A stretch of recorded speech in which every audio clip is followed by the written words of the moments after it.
Episode 3 Sparks That Breathe. Chapter 1 A Match Struck in a Microphone.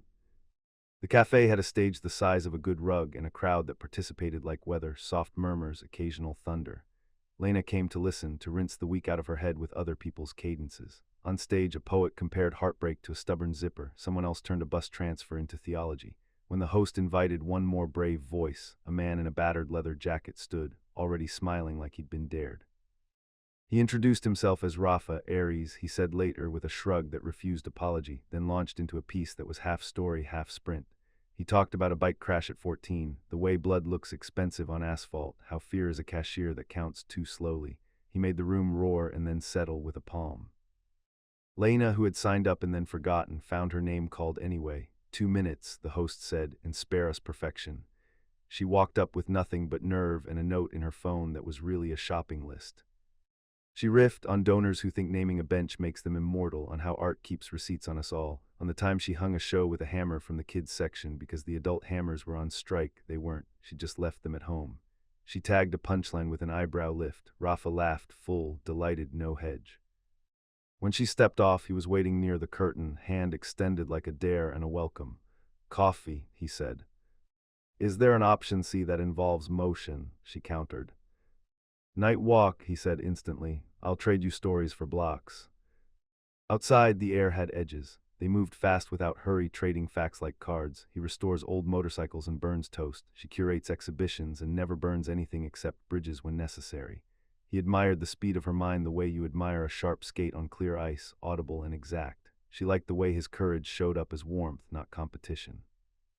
They stopped on a bridge, wind knocking at their coats. He rested his forearms on the rail, looked at her side-on. You on stage, your jokes turn corners I don't see. I like chasing them. And you, she said, arrive at the point like it owes you money. He grinned, I like us already. He kissed her there, direct, untheatrical, a match struck in dry air. The kiss wasn't polite or possessive, it was yes. She answered with her own yes, fast and smiling. When they parted, he said, another block. 3, she said, I need to recalibrate my night. They walked until the river looked like a rumor. Plans assembled themselves between them without anyone writing minutes. Breakfast sometime, a ride on his loudest motorcycle, a rule about texting plainly and quickly. She loved that he proposed rules as invitations, not fences. He loved that she parried with amendments that made the rules better. At her door, he did not linger like a test. I'll call you tomorrow, he said, not a question, a promise he meant to keep. Do, she said. Upstairs, she laughed alone, not a giddy noise, a relieved one. After Scorpio's undertow and Libra's silk, the night had given her a spark that stayed lit with the window open. She made tea she forgot to drink, replayed his laughter, and slept in a body that felt like it had just remembered a language it used to speak. Chapter 2 Breakfast That Became a Race. Rafa texted at 7:12 a.m., pancakes or pierogi, choose fast. She chose pancakes and arrived to find him already halfway through a plate as large as a cymbal. I start hungry, he said. It saves time. They fenced with forks and stories. He told her about a paint job gone wrong that became better by getting worse. She told him about a crate that arrived full of packing peanuts and one tiny sculpture, a joke the artist swore was intentional. He loved her quick questions, no padding, clean angles. She loved how he answered with the same velocity, neither defensive nor decorative. When he suggested a ride, she said yes before caution could submit paperwork. The motorcycle was loud enough to rearrange her heartbeat. He handed her a helmet with a sticker that read BRAVER then yesterday. Accurate, she said, and climbed on. They flew not recklessly, competently, with joy. The city turned to lines and arcs, wind pressed against her like an argument that made sense. She laughed into his shoulder and felt him laugh back. On a straightaway, he lifted his left hand and squeezed her fingers, steady, like passing a message, here now with you. They stopped near an abandoned factory that artists had been slowly colonizing. Inside, murals on brick ribs, a piano missing 3 teeth, sunlight like gauze. Rafa jumped to the stage, tested the piano, made a clanging chord into a joke. Say something, he urged, and Lena improvised a poem about dust that used to be plans, about birds that choose rafters because they like the word rafter. He applauded with the fervor of a sports fan who had bet on her. Kissing him there felt inevitable. This time the kiss was longer, tuned to breath and pressure, not caution. His hands were warm, her back arched to meet his certainty. They negotiated closeness with words that were mostly exhalations. When she pulled away, it was to look at him and commit the look to memory, the fierce gentleness, the humor poised like a spring behind his eyes. Come over tonight, he said. I'll cook, or I'll set things on fire and we'll order in. Both options have merits, she said. Text me your address. He did, plus a photo of his kitchen timer labeled race and a note, bring a record you love. She chose a bossa nova LP that always calmed storms and a fast dress because speed had become a theme. His apartment was a workshop disguised as a home, tools hung like trophies, plants thriving in chaos, a massive map on the wall with roots traced in red. He cooked a steak that audibly forgave him for being impatient. They danced in the kitchen to a song with too much percussion, bumping hips on purpose. When they found the couch, heat rose, decisive. Their clothes learned to move. He asked with a glance, she answered with a hand. What followed was urgent and generous, bodies learning shortcuts without skipping consent. She felt safely reckless, he felt carefully wild. They laughed when the record ended and the needle clicked. They didn't hurry to flip it. After they sprawled, breathing like sprinters who love the finish line because it proves the race happened. He traced a finger down her forearm as if scoring a map. You keep up, he said, admiration clean as rain. I drive, she corrected, grinning. Even better, he said, and pulled her close for a round two that was slower, like remembering a route with more scenery. Chapter 3, Friction as Fuel. Compatibility doesn't mean sameness, it means spark that knows where to land. Their days began to pattern, a text that was a trumpet, a meetup that was a finale. He pulled her into his projects, welding a bracket for a friend's balcony, sketching a concept for a pop-up stage, tuning a carburetor with the patience of someone who grows impatient everywhere else. She dragged him into hers, installing a show that required baffling angles, arguing with a shipping company and winning, choosing wall colors by standing in silence until one of them blinked and said, left. Arguments appeared almost immediately, which startled neither of them. She teased him about bulldozing conversations. He teased her about turning everything into a game she had already learned to win. They went at it fast, loud, pleased. The point wasn't victory, it was combustion. One night, a real disagreement. He double-booked, forgot a plan with her in favor of a last-minute rally for a friend's opening. She texted a single, and then showed up anyway, not to forgive but to flank. After, they walked hard. You could have told me, she said. I thought I could do both, he said. Aries optimism is a scheduling disease. Try Gemini triangulation, she shot back. We build 3 options and then forget which we preferred. He stopped, hands on her shoulders. I messed up. I want presence with you, not stunt coordination. She looked at him at the way apology sat on him without shrinking his height. Okay, she said, then tell me what you'll do differently. I'll put our stuff on the calendar like it's a race I want to win, he said, and I'll tell you when my friend hero instinct starts revving too high. Better, she said. They were still charged when they reached his place, which made the kiss iron hot. Their bodies met with that mixture of laughter and urgency they were already starting to recognize as theirs. They tugged each other through rooms, bumping into furniture, not minding. Passion wasn't a performance, it was a sport with rules they liked revising mid-play. He loved the way she said yes clear, quick, no softness wasted on uncertainty. She loved the way he listened with his hands, adjusting without sulking. When she gasped, he smiled into her throat. When he groaned, she answered with a pressure that said, I heard you. They left the lights on because darkness felt like the only thing that could slow them, and neither wanted slow just then. After they debriefed like teammates, what worked, what they wanted next time, who had almost fallen off the couch, and why it was probably his fault. She fell asleep grinning. He stayed awake a minute longer to memorize the sound of her breathing when she had argued and won and loved him anyway. In the morning, coffee tasted like victory and cinnamon. He sent her off with a kiss that landed like a new plan. She texted from the tram, next argument, who makes dinner Thursday? He replied, we'll settle it best of 3. Spoiler, I will absolutely lose on purpose. Chapter 4, Red means go. They went climbing because Rafa loved literal friction. At the bouldering gym, Lena tied in with focus. He watched her read the wall like a paragraph. You problem solve with your feet, he called up. You power through with your shoulders, she called down. He topped out fast and silly crowed. She rolled her eyes and applauded. On her last route, she stalled at an awkward reach. Don't think commit, he coached, then bit his lip because advice in relationships should be lighter than advice on the wall. She lunged, stuck it, laughed breathlessly at the bell. Back on the mats, he kissed her like a high five and something else. They left in that charged silence of bodies pleasantly used. Back at her place, they showered in shifts that didn't stay separate. Their laughter fogged the mirror, their mouths kept finding the exact next place. They were not careful and they were not unkind. The heat between them felt like weather they had conjured and agreed to stand in. After sprawled among towels, they talked futures in improvised sentences.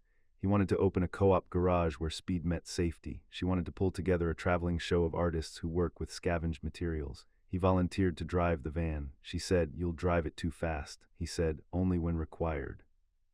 He admired her mental speed like a mechanic admires a precise engine. "You change gears mid-sentence and never grind," he said. "You take corners that scare me and then wave from the next street," she said. "I hate it and I love it."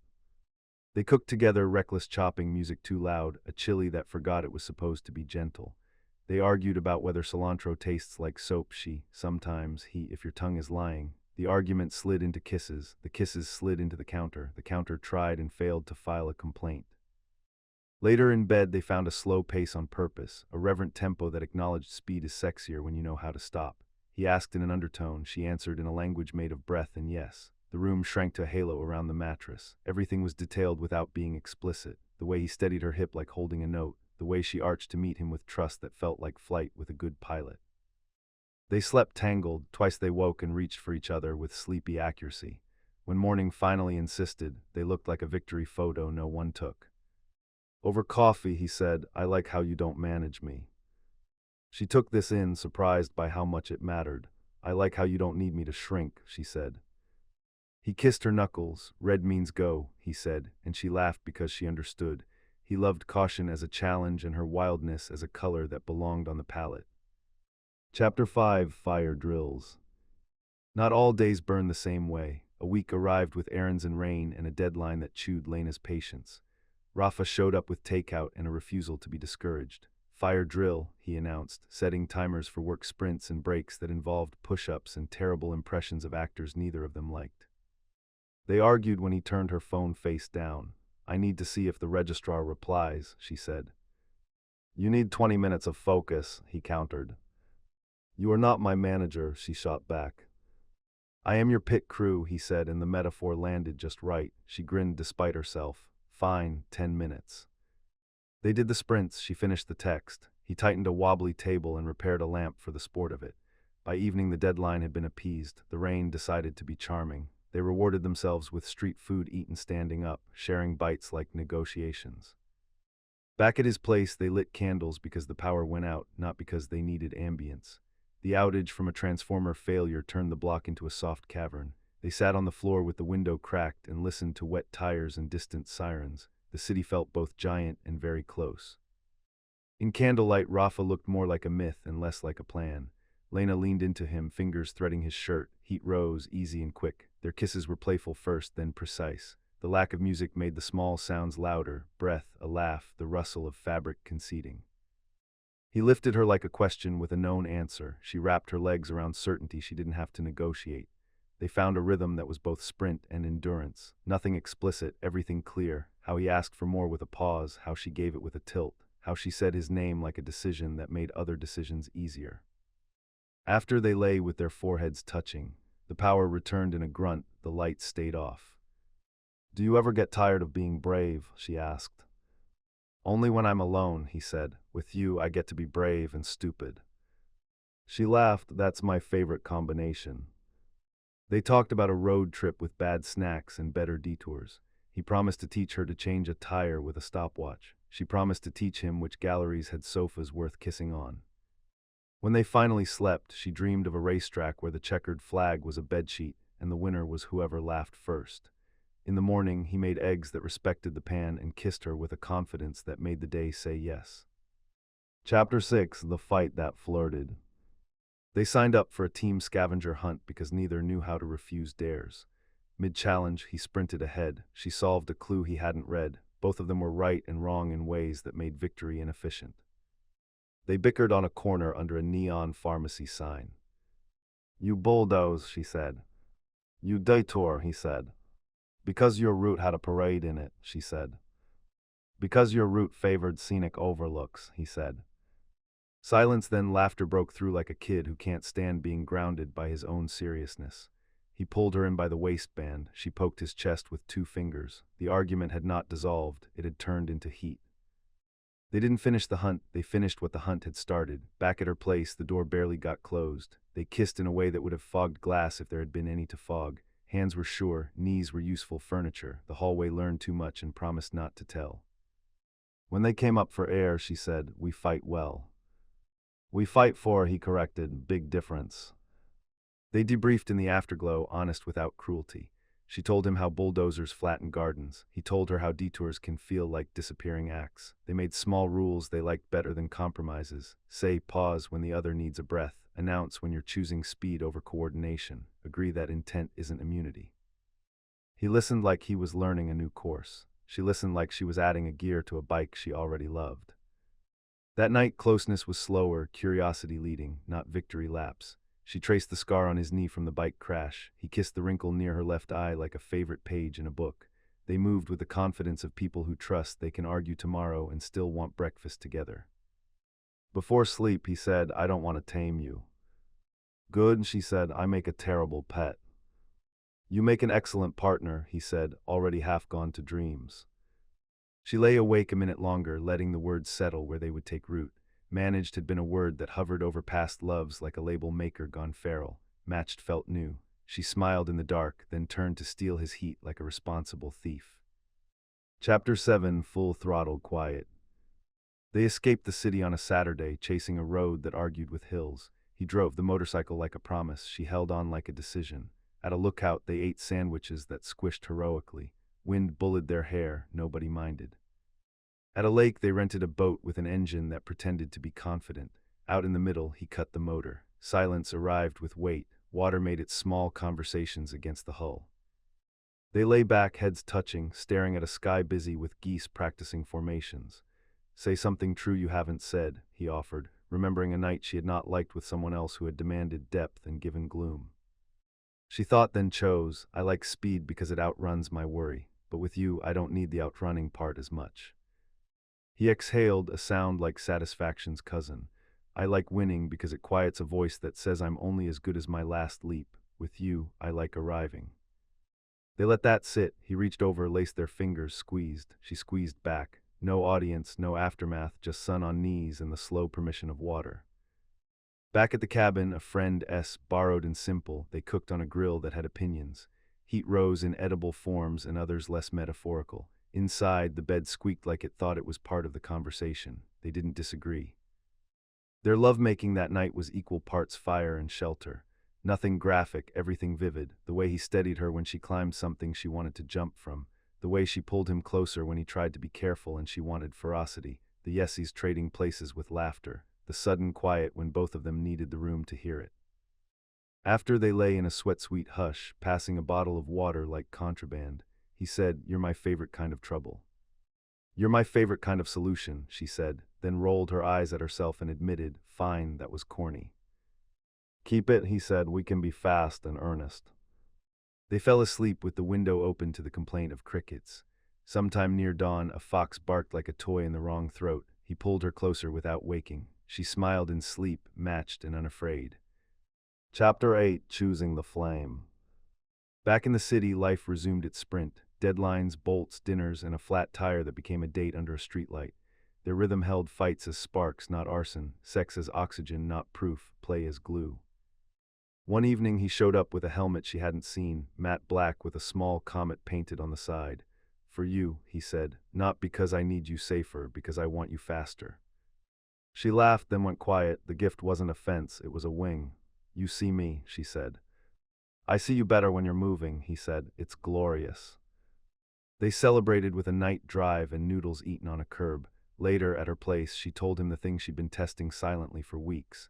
"With you, I don't become smaller to keep the peace," she said. "With you, I get louder and somehow the room gets bigger." "Good," he said. "Be loud, I'll build more room."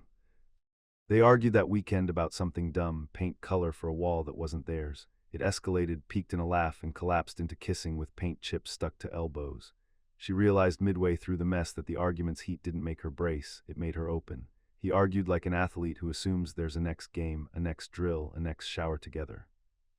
On Sunday, she took him to the museum before opening, showed him a piece she loved, a sculpture that looked like a flame holding its own breath. "It's about restraint," she said. "It's about fuel," he said. They stood with it until the guard glanced over and softened his face. Rafa took her hand, squeezed once. "Do you choose me?" he asked, not from insecurity, but because his nature likes declarations. She looked at him and felt the click that isn't thunder or silk, just rightness. "I do." He nodded like a man being handed a wrench he wanted.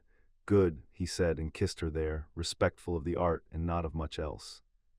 That night they made love like people who know the answer and don't need to prove the question.